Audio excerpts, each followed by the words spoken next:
ये कहानी एक प्रासरार जंगल, एक बहादुर लड़की और एक मुनफरद जानवर की दास्तान है। गांव की प्रासरार हकीकत घने जंगल के किनारे एक छोटा सा गांव था जिसका नाम नूरपुर था। ये गांव सादगी से भरा हुआ था, कच्चे घर, छोटी छोटी गलियां और हर तरफ हरियाली। मगर उस हरियाली के पीछे एक खौफ छिपा था, वो खौफ जो जंगल की वजह से था। गांव के लोग कहते कि जंगल में अजीब मखलूक़ात बसती हैं। कुछ का कहना था कि वहाँ भूत प्रेत रहते हैं, तो कुछ का कहना था कि जंगल के दरिंदों ने कई गांव वालों को निगल लिया है। गांव का एक बुजुर्ग जिसे सब चौधरी रहमत कहते थे, हमेशा गांव वालों को खबरदार करता, जो भी जंगल गया वो कभी वापस नहीं आया, वहां मौत के सिवा कुछ नहीं। लेकिन गांव में एक लड़की थी जिसका नाम नेहा था। वो 19 साल की नौजवान और ज़िद्दी तबीयत की मालिक थी। जहां गांव की दूसरी लड़कियां घरेलू कामों में मसरूफ़ रहते हैं, वहीं नेहा अक्सर जंगल की तरफ देखती रहती। नेहा हमेशा सोचती, आखिर जंगल में ऐसा क्या है जिससे सब डरते हैं।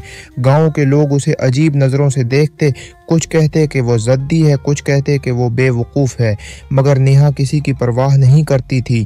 एक दिन गांव के चौक में अजलास हुआ। चौधरी रहमत ने सख्ती से कहा, अगर हम गांव की हिफाजत चाहते हैं तो किसी को भी जंगल में जाने की इजाज़त नहीं।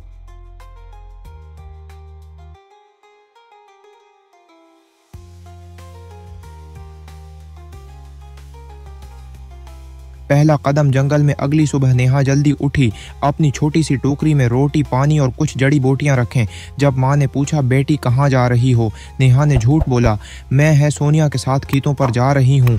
माँ ने शक भरी नज़र डाली मगर कुछ न कहा।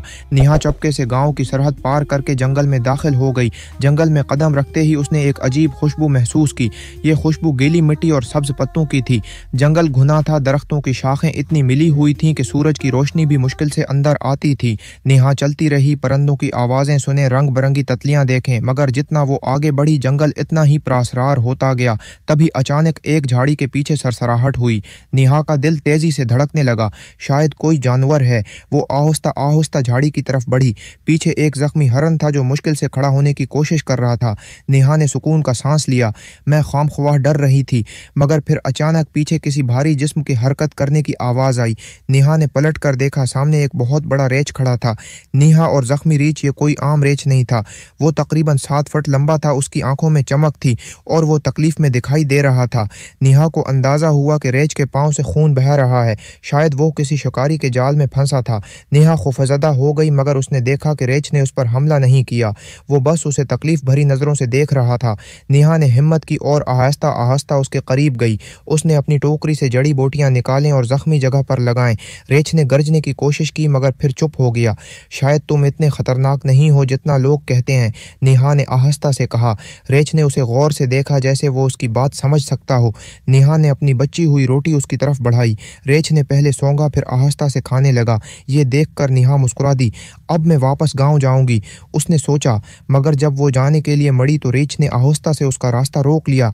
एक नया रिश्ता। नेहा को अंदाजा हुआ कि रेछ ने उस पर एतमाद करना शुरू कर दिया है। वो जहां जाती रीछ है भी उसके पीछे चलने लगता। अगले चंद दिन नेहा ने जंगल में गुजारे। रीछ ने उसे दरख्तों से मीठे फल तोड़ना सिखाया, खतरनाक जगहों से बचाया और यहाँ तक कि दूसरे जानवरों से महफूज रखा।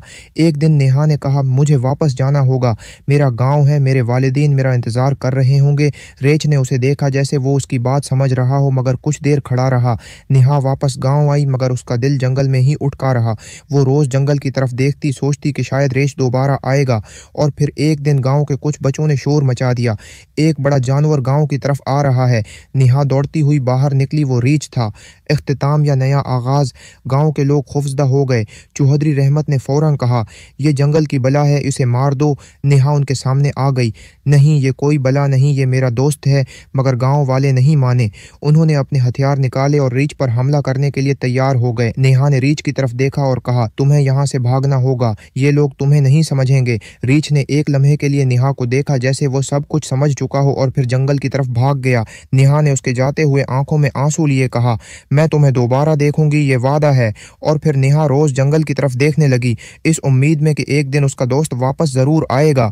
खत्म। खौफ को समझ बोझ से खत्म किया जा सकता है। गांव के लोग जंगल और रीछ या गोरेला से डरते थे, लेकिन जब मरकजी किरदार ने उससे क़रबत अख्तियार की तो उसे मालूम हुआ कि खौफ अक्सर जहालत की वजह से पैदा होता है। आपको ये वीडियो अच्छी लगे तो हमारे चैनल को सब्सक्राइब जरूर करें।